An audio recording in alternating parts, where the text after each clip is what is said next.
Good evening. You're watching the main news on HKIBC. I'm Raymond Yeung. Here are tonight's top stories. Hong Kong scraps isolation requirement for COVID-positive people, shedding one of the last major restrictions.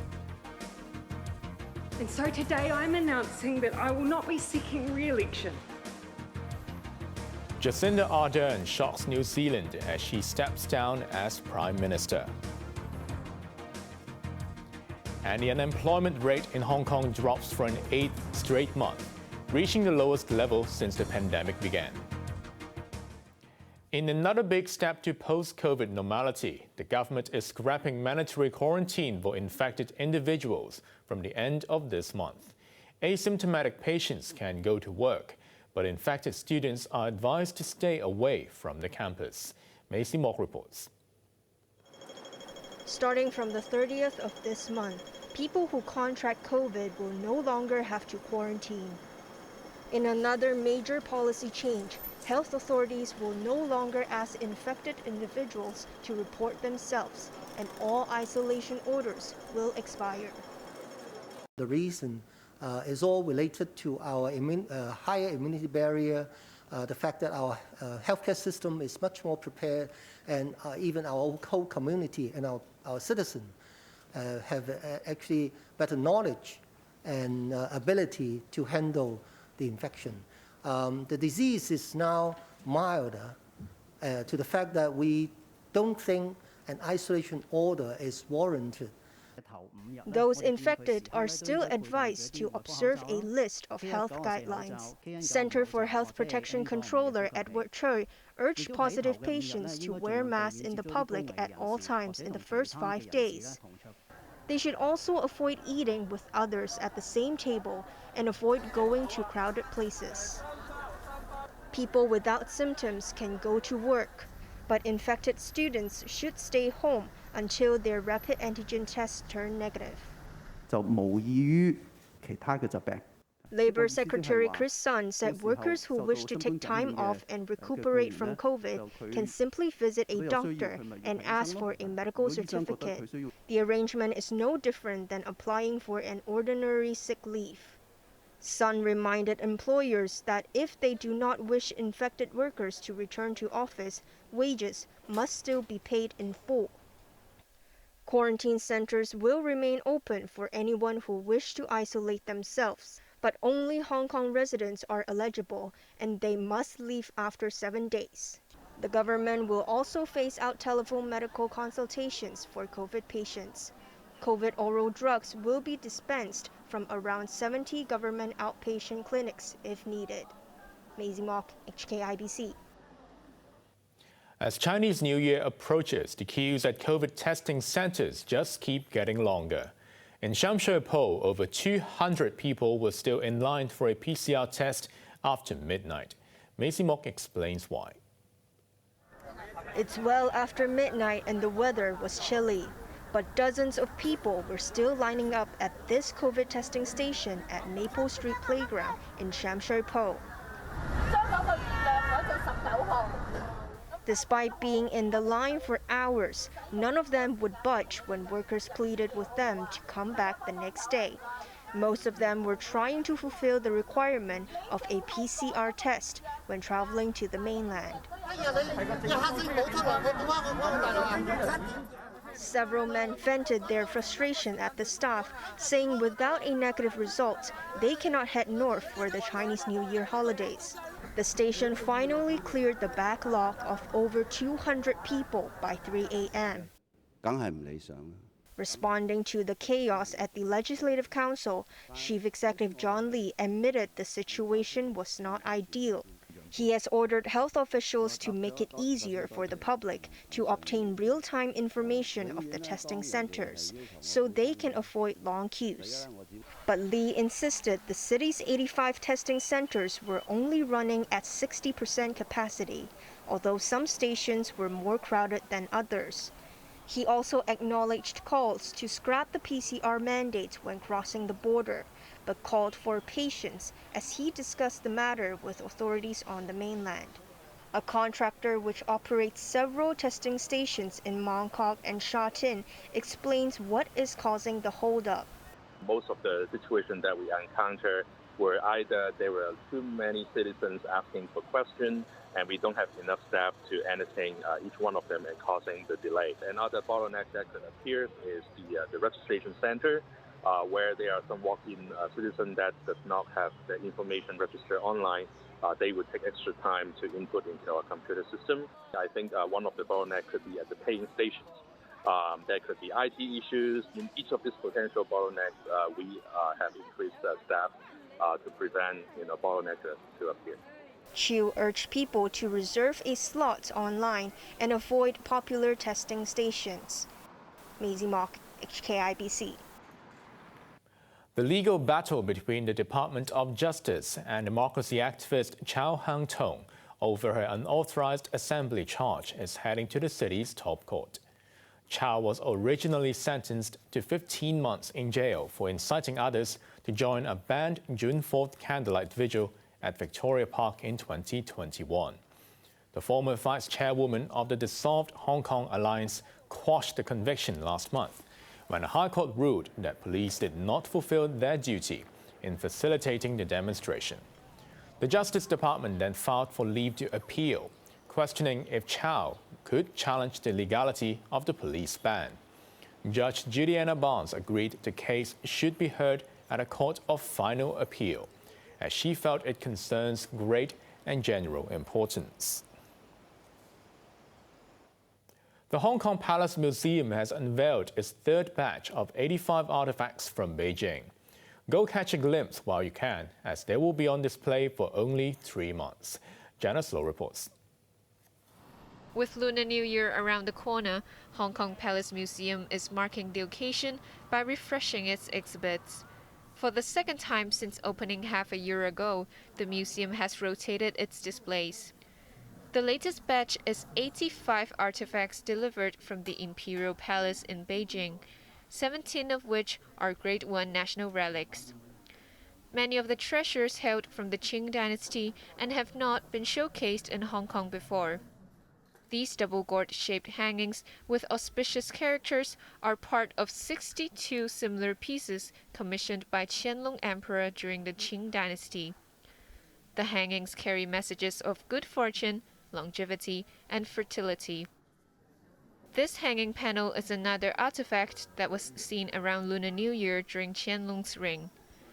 It carries 10 propitious items, including the persimmon, which symbolizes good wishes, and the yellow plum blossom, which blooms from winter to spring, representing endurance. This pair of elephant sculptures with facets on their backs were placed in a Taoist temple in the Forbidden City. It is one of the 9 religious venues that Qianlong would visit on the 8th day of the New Year. The sculpture is believed to bless people with peace. Most of these relics will be on display for 3 months. Around 730,000 visitors were recorded in the past 6 months alone. Museum Director Louis Ng expected patronage to go up as mainland travelers return to the West Kowloon Cultural District through the high-speed rail. I think the visitor can buy the ticket easily, but they need to plan the visit in advance, for example, 2 weeks or 3 weeks. We will consider whether in the future we will extend, that the period maybe for 1 month to 2 months. We will carefully observe, that the situation. He added, an entry quota may be set to limit the number of visitors per session so as to ensure a pleasant experience. Janice Low, HKIBC. Turning overseas, New Zealand Prime Minister Jacinda Ardern has announced she's stepping down within weeks, stunning the nation which she led in the past 5 years. Holding back tears, the mother of one said she doesn't have that bit extra in the tank to carry on and wanted to spend more time with family. And so today I'm announcing that I will not be seeking re-election, and that my term as Prime Minister will conclude no later than the 7th of February. Holding back tears, Jacinda Ardern has tendered her resignation to New Zealanders, whom she served for the past 5 years. But she insisted there was nothing intriguing behind her bombshell decision, saying she is human after all. I'm not leaving because it was hard. Had that been the case, I probably would have departed 2 months into the job. I am leaving because with such a privileged role comes responsibility. The responsibility to know when you are the right person to lead and also when you are not. I know what this job takes, and I know that I no longer have enough in the tank to do it justice. It's that simple. Her Labour Party will hold a caucus vote this weekend to select a new leader who will also lead the government until October, when the next general election is held. Ardern looked visibly more at ease when asked about her plans after standing down. I'm looking forward to spending time with my family once again. Arguably, they're the ones that have sacrificed the most out of all of us. And so to Neve, Mum is looking forward to being there when you start school this year. And to Clark, let's finally get married. With a progressive style of leadership, Ardern made global headlines in 2017 when she became the world's youngest female head of government at age 37. Her popularity skyrocketed in 2020 when she imposed a swift COVID lockdown and prevented a widespread transmission of the virus. But critics slammed her for turning New Zealand into a hermit kingdom, and frustrations grew domestically as a recession looms. New Zealanders were mostly grateful about Jacinda Ardern's leadership, and she won praise from leaders across the aisle as well as the public. She's led New Zealand not just through a global pandemic, a terrorist attack, volcanic eruption, countless natural disasters and other major events. She's done that with humility, with dignity, with strength, and I really think that we should, take the time to acknowledge the extraordinary leadership that she has shown. I do want to say that I respect her for taking on what is a difficult and demanding job, and that she's obviously given it her all. And so I think when I reflect, I think that the way that she led New Zealand through those Christchurch terror attacks, and the way that we all felt proud about the response from the country and from her as our leader, and the way that she has always been a good ambassador for us on the global stage, are things that will be really important in her legacy. Well, I think she needs a break, to be honest. Yeah, she's done a lot. So you don't sound that surprised? Well, I don't think she was doing very well in the polls anyway, so, it's a good time for her to step down.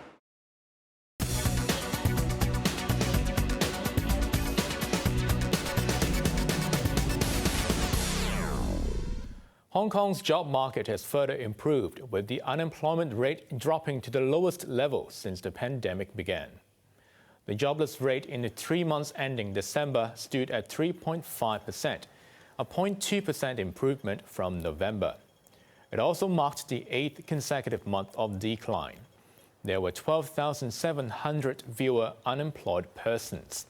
Improvements were seen across major industries, particularly the transport and construction sectors, as well as consumption and tourism-related trades. Labour Chief Chris Sun expects the job market to further improve in the short term, citing the reopening of the land border and the scrapping of COVID measures. Now let's take a look at the markets. The Hang Seng Index ended the day down by 27 points.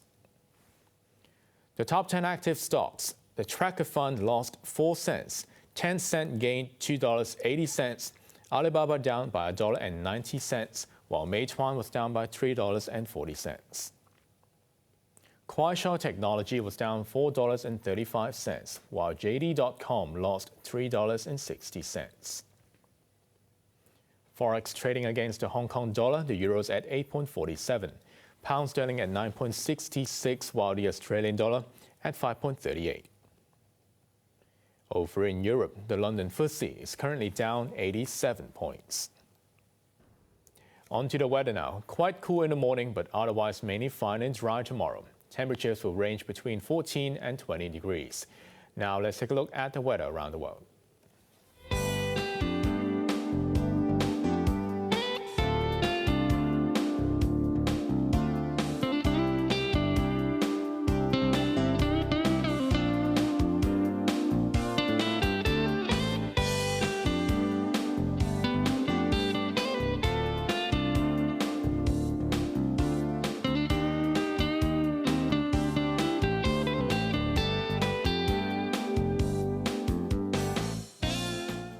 That's our main news for Thursday night. Join us for more news at 11. I'm Raymond Yeung. Thanks for watching.